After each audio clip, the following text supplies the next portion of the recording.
ഇഷാൻ കിഷനാണ് ആ ക്യാച്ച് പൂർത്തിയാക്കുന്നത്. ഇതാ രണ്ടാമത്തെ വിക്കറ്റ് നഷ്ടമാകുന്നു ന്യൂസിലൻഡിന്. അങ്ങോട്ടേക്ക് ആഘോഷങ്ങൾ എങ്ങനെയാണ്?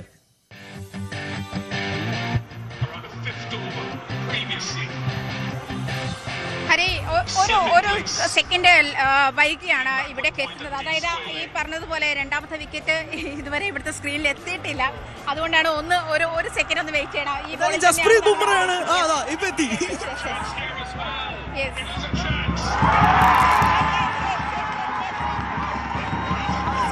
വിഷ്വലിൽ തന്നെ കാണാം. നമുക്ക് വലിയ ആവേശമാണ് സ്ക്രീനിൽ. അതായത് ഇതുകൊണ്ടാണ് ബുംറയെ നിങ്ങൾക്ക് ഒഴിച്ചു മാറ്റാൻ പറ്റില്ല എന്ന് പറയുന്നത്. പവർ പ്ലേയിൽ ബുംറയെ കൊണ്ടുവരുമ്പോൾ ഉണ്ടാകുന്ന മാറ്റം ഇതാ കണ്ടു നോക്ക്. രച്ചിൻ രവീന്ദ്രയെ പുറത്താക്കുന്നു. ബുംറയെ പവർ പ്ലേയിൽ വേണമെന്ന് അത്രയധികം ആവശ്യമുണ്ടായിരുന്നു ഇന്ത്യക്ക്. ഇതാ വരുന്നു ബുംറയുടെ ജോലി ചെയ്യുന്നു. എല്ലാ തവണയും ചെയ്യുന്നത് പോലെ once in a generation bowler ഇത്തവണയും രണ്ടാമത്തെ കിവീസിന്റെ വിക്കറ്റ് എടുക്കുകയാണ്. രച്ചിൻ രവീന്ദ്ര പുറത്താവുകയാണ്. എന്തെങ്കിലും പ്രതികരണങ്ങൾ കിട്ടാൻ വഴിയുണ്ടോ? നോക്കാം ഹരി, കണ്ടിരുന്നു ആദ്യം മുതലേ. സാറൊന്ന് പ്രതികരിക്കോ? ഇന്ത്യ ജയിച്ചിരിക്കും കളിയിൽ. അതെ, ബുംറ ഉറപ്പാണ് 3 വിക്കറ്റ് ഇടുമെന്നുള്ള കാര്യത്തിൽ. ഈ 3 വിക്കറ്റ് ബുംറ എടുക്കുന്നു. നമ്മുടെ സഞ്ജു കുട്ടൻ അടിച്ച് തകർത്തല്ലോ എന്ന്. ആ കളി ഉറപ്പായിട്ടും ജയിച്ചിരിക്കും. മോന് നാളെ +2 എക്സാമാണ്. കുറച്ച് നേരത്തെ കാണിക്കാൻ വേണ്ടി കൊണ്ടുവന്നേക്കാണ്.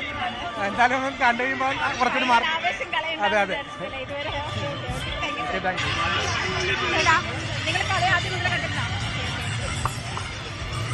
പലരും നമ്മളോട് റിയാക്ട് ചെയ്യുന്നില്ല. ചിലപ്പോൾ എന്താ പറഞ്ഞ ഒരു ക്യാമറ ഫേസ് ചെയ്യുന്നതിന്റെ പ്രശ്നം കൊണ്ടായിരിക്കാം ഹരി. എന്തായാലും ക്രിക്കറ്റ് ആരാധകർ എന്ന് പറയാം. മക്കളെ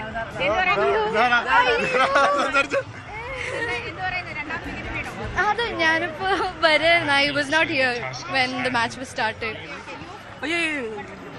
Yes, was a good very good start. I feel like we will easily win this. They're bowling amazing.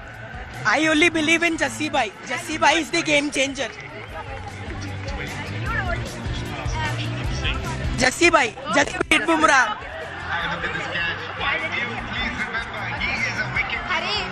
Jessy ഭായിലെ തന്നെ വിശ്വാസം അർപ്പിച്ചുകൊണ്ട് തന്നെയാണ് നമ്മുടെ കുട്ടി ആരാധകരും പ്രതീക്ഷിക്കുന്നത്. കൂടുതൽ വിക്കറ്റുകൾ വീട്ടും ബുംറ എന്നുള്ള പ്രതീക്ഷയിൽ തന്നെയാണ്. എന്തായാലും ഹരി പറഞ്ഞതുപോലെ തന്നെ ബുംറ ഇറക്കിയത് ഒരു വലിയ മൊമെന്റാണ്. അത് മുന്നോട്ട് അങ്ങനെ തന്നെ മെയിൻറ്റെയിൻ ചെയ്തു പോകാൻ, പവർ പ്ലേയിൽ അത് മെയിൻറ്റെയിൻ ചെയ്തു പോകാൻ ബുംറയ്ക്ക് കഴിയും എന്ന് തന്നെയാണ് നമുക്ക് മനസ്സിലാക്കാൻ വിശ്വസിക്കുന്നത്. എങ്ങനെയാണ് എന്തായാലും ഇന്ത്യയോടൊപ്പം തന്നെയാണ് നമ്മളെല്ലാവരും. സഞ്ജു സാംസൺ നേടിയ വലിയ സ്കോർ, അതുപോലെ തന്നെ ഇന്ത്യ ഇപ്പോൾ നേടിയിരിക്കുന്ന വലിയ സ്കോർ, അത് മറികടക്കാതിരിക്കട്ടെ ന്യൂസിലൻഡ്. അതിനുള്ള ടാക്ടിക്കുകളൊക്കെ ഇന്ത്യൻ ക്യാപ്റ്റൻ മുന്നോട്ട് വെക്കുന്നുമുണ്ട്. ഇന്ത്യൻ പ്ലേയേഴ്സും അഥവാ ബോളർമാരും അതിനനുസരിച്ച്. കൂടുതൽ വാർത്തകൾക്ക് News 18 Keralam YouTube channel subscribe ചെയ്യുക.